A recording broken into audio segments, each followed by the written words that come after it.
विजय जी काफी देर लिखने के बाद उठे, पर ठीक से उठ ना पाए और गिर पड़े। उन्होंने दोबारा उठना चाहा, पर हाथ पैर बेजान ही रहे। वह घबरा तो गए, पर हिम्मत ना हारी। उठने का उपक्रम करते रहे, फिर थककर निढाल हो जमीन पर पड़े रहे।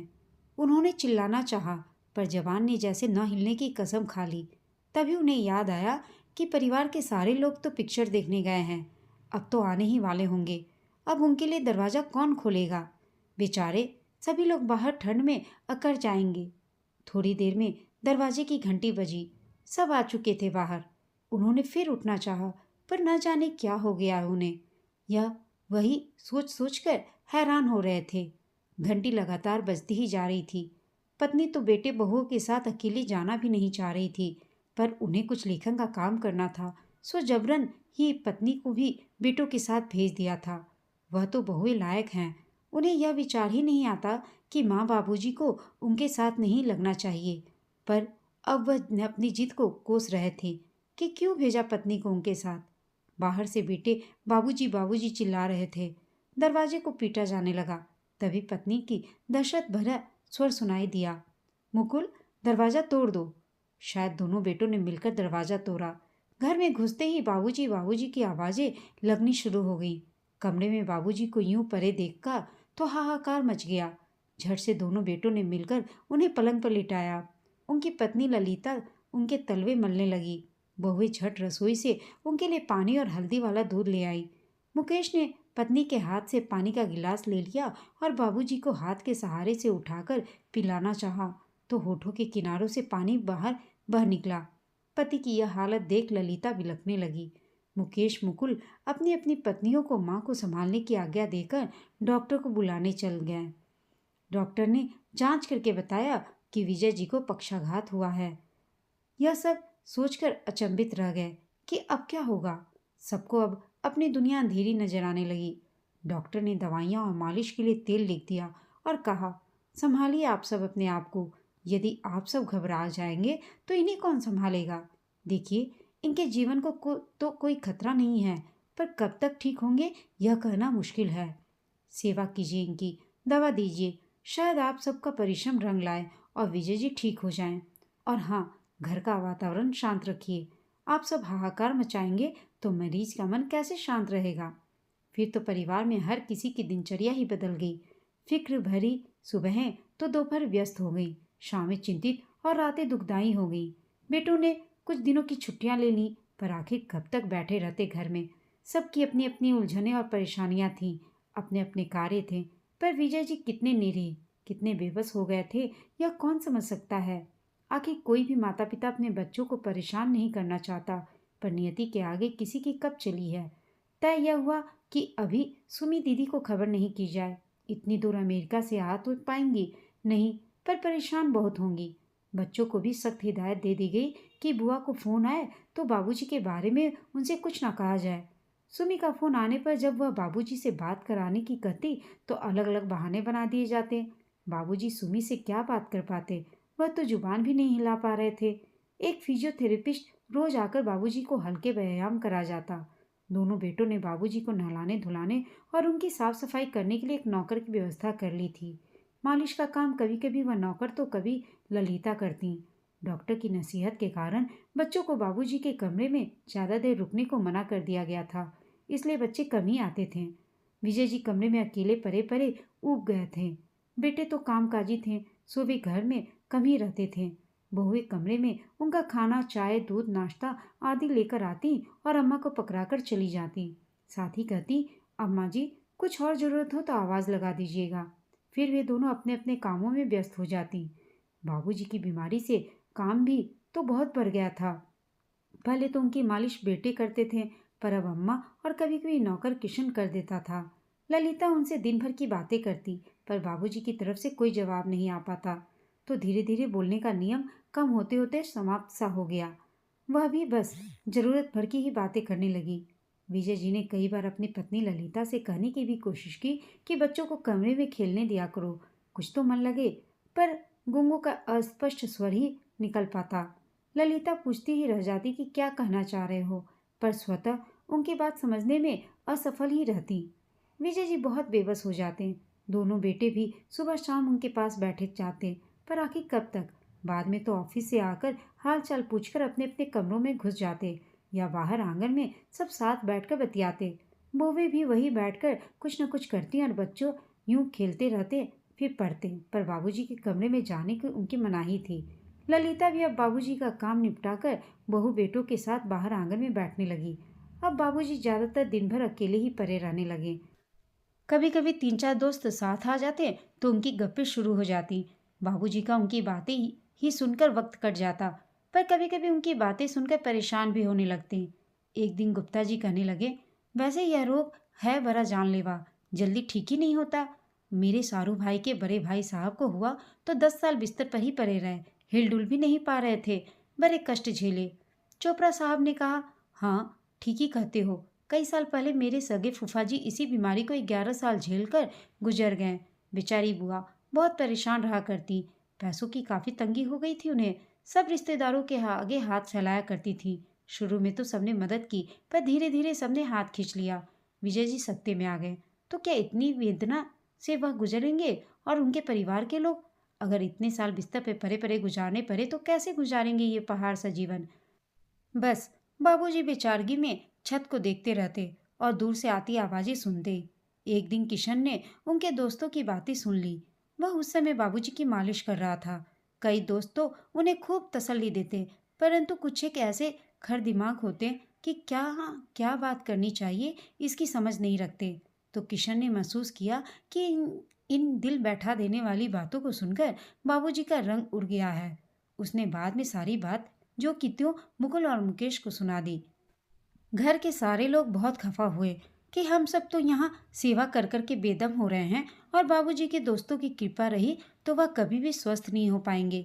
इसके बाद जब बाबूजी के दोस्त आते तो बाबूजी अभी सो रहे हैं कहकर बाहर से ही विदा कर दिया जाता। ऐसा कई दिनों तक चलता तो बाबूजी के दोस्तों ने आना ही बंद कर दिया। अब बाबूजी सिवा डॉक्टर और किशन के बाहर की दुनिया से कट गए थे। सुमी के फोन आने पर उनसे बहाने तो बना दिए जाते, पर आखिर कब तक। एक दिन छोटी बहू ने बता ही दिया। सुमी बहुत नाराज हुई कि अब तक उसे छिपाया क्यों गया। क्या भाई नहीं चाहते कि वह मायके आए? भाइयों ने बहुत समझाया कि ऐसा नहीं है, वह इतनी दूर है कि आसानी से आ नहीं सकती, तो उसे परेशान नहीं करना चाहते हैं। इसके अलावा न बताने के पीछे कोई और मंशा नहीं थी। और सच में सुमी फौरन नहीं आ पाई। हाँ, उसके फोन अब बाबूजी के हाल चाल को जानने के लिए जल्दी जल्दी आने लगे। एक दिन जाने क्या हुआ कि बाबूजी को घर में हो हल्ला चीख पुकार सुनाई पड़ने लगी। उनके काम के लोग बदस्तूर कर रहे थे, पर उन्हें कोई कुछ बता नहीं रहा था। किशन की तरफ बाबूजी पूछने वाली निगाहों से देखते, पर वह भी चुप रहा रहता। जिज्ञासा उन्हें खाए जा रही थी। 2 दिन बाद छोटा बेटा मुकेश आया। वह बहुत तैश में था और चुपचाप उनके पास बैठ गया। उन्होंने बड़े प्यार से सवालिया निगाहों से उसे देखा। मुकेश अचानक फट पड़ा, बाबूजी आप भैया को समझा दें, बात बात पर मुझे डांटे नहीं, अब मैं बच्चा नहीं रहा, खुद बाल बच्चों वाला हूँ। बाबूजी ने हंसने की कोशिश में होठ फैलाने की कोशिश की, जैसे कह रहे हो, अरे बेटा तुम कितने भी बाल बच्चेदार हो जाओ, बड़ों के लिए तो तुम छोटे ही रहोगे। मुकेश ने फिर कहा, भैया अब बात बात पर मुझसे उलझने की कोशिश करते हैं, यह मुझसे बर्दाश्त नहीं होता बाबूजी। बाबूजी बेचारे क्या करते, समझ गए कि दोनों भाई उनकी बीमारी से इतने दुखी हो चुके हैं कि अपनी अपनी भड़ास एक दूसरे पर निकालने लगे हैं। विजय जी पेशे से वकील थे, सरकारी नौकरी उन्होंने कभी नहीं की, रोज कमाओ रोज खाओ वाली स्थिति रही। वह मेहनती और काबिल वकील थे तो अच्छा कमा लेते थे, बच्चों को अच्छा खिलाया पहनाया, उनकी इच्छाएं भी पूरी की और संस्कार भी अच्छे दिए। काफी कुछ बचाया, जिसमें से एक बड़ा हिस्सा बेटी के विवाह और घर बनाने में लग गया। बेटों को अलग अलग घर बना कर दे सकते थे, पर उनका मानना था कि एक घर में दोनों साथ साथ रहें तो परिवार मजबूत बनेगा। उनके अनुसार दोनों के परिवार दो नहीं वरन एक बड़ा परिवार है। घर उन्होंने बेटी के विवाह के बाद बनाया। दोनों बेटों ने पढ़ लिख कर कमाना शुरू कर दिया था। अपने घर में उन्होंने बेटे रूपी 2 मजबूत स्तंभ खड़े कर दिए थे, जो इस घर की छत कभी भी गिरने नहीं देंगे।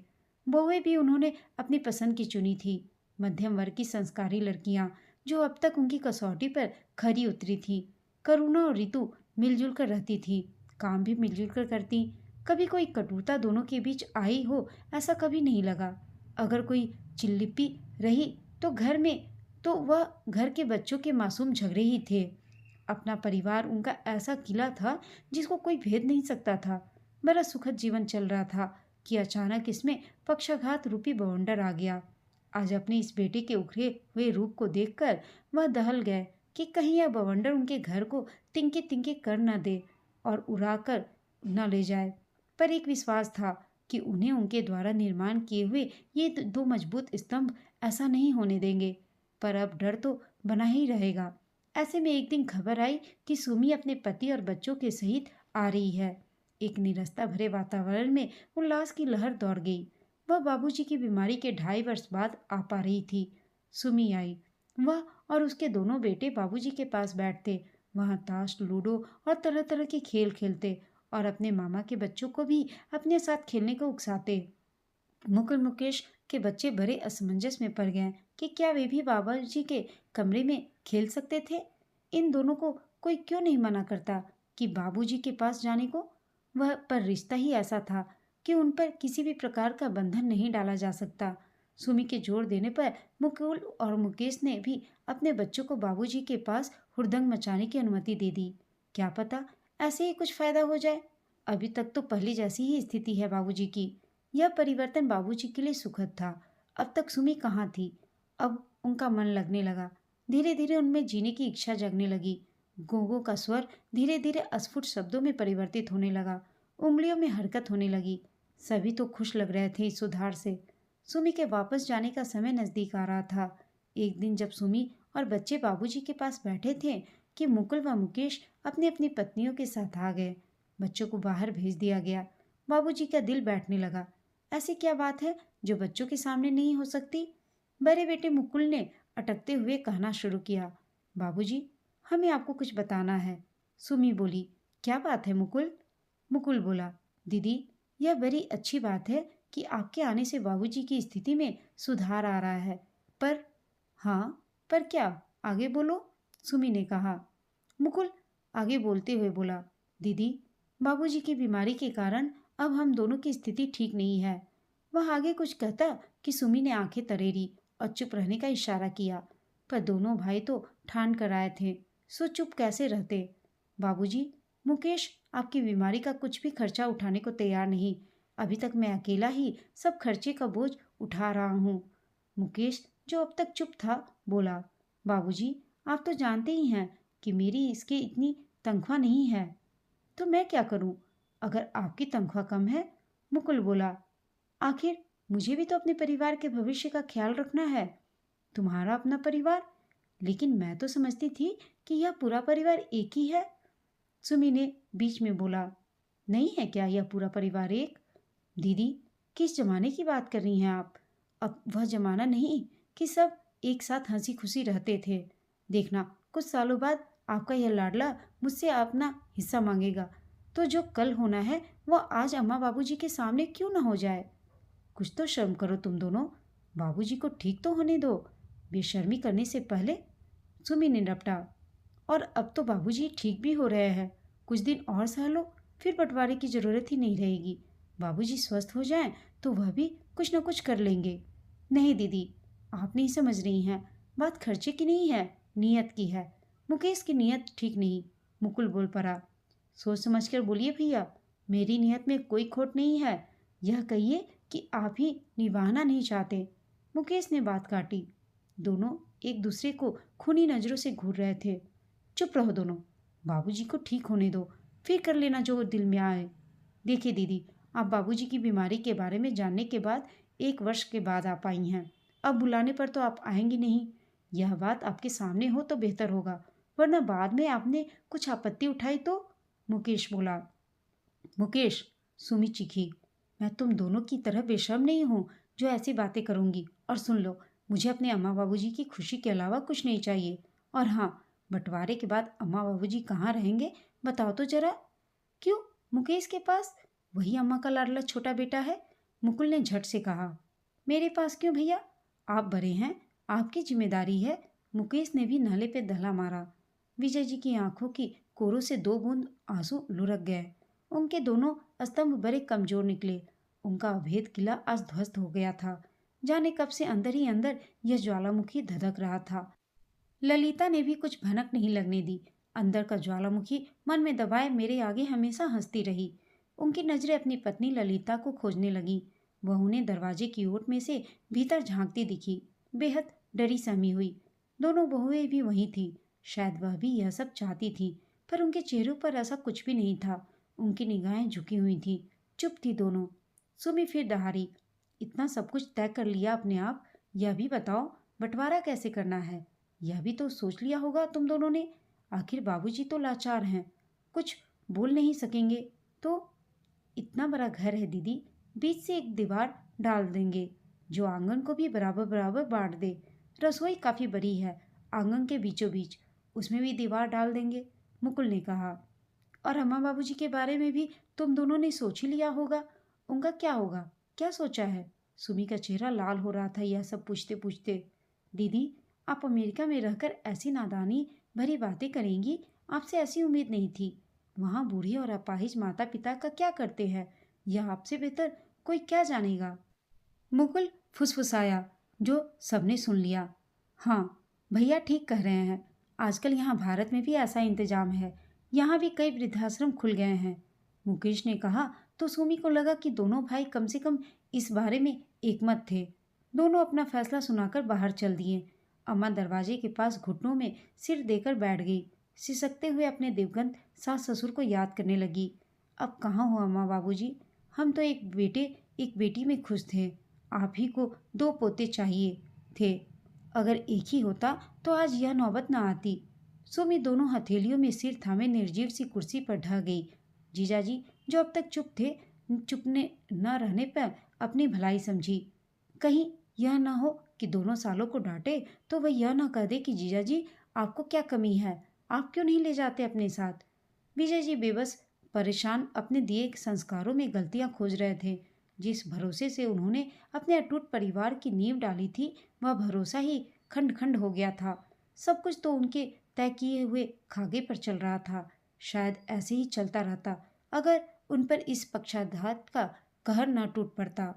लेकिन ललिता चुप न रही। उन्होंने अगले ही पल उठकर कहा, नहीं, मुझे इस घर का बंटवारा नहीं चाहिए। तुम दोनों अगर मेरे पति की सेवा नहीं कर सकते तो तुम दोनों को इस घर में रहने का भी अधिकार नहीं है। तुम दोनों अपना सामान समेटो और इस घर से चले जाओ। मैं अपने पति की सेवा खुद अकेले करूंगी।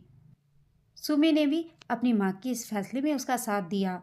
जाने से पहले सुमी ने अपने पापा का अच्छा से इंतजाम कर दिया और किशन को 24 घंटे के लिए अपने घर पे ही उसकी व्यवस्था कर दी। दोस्तों, आपको यह कहानी कैसी लगी कमेंट करके बताइएगा। साथ ही कहानी अच्छी लगी हो तो इसे लाइक शेयर और चैनल को सब्सक्राइब अवश्य कीजिएगा। कहानी सुनने के लिए आप सबका धन्यवाद।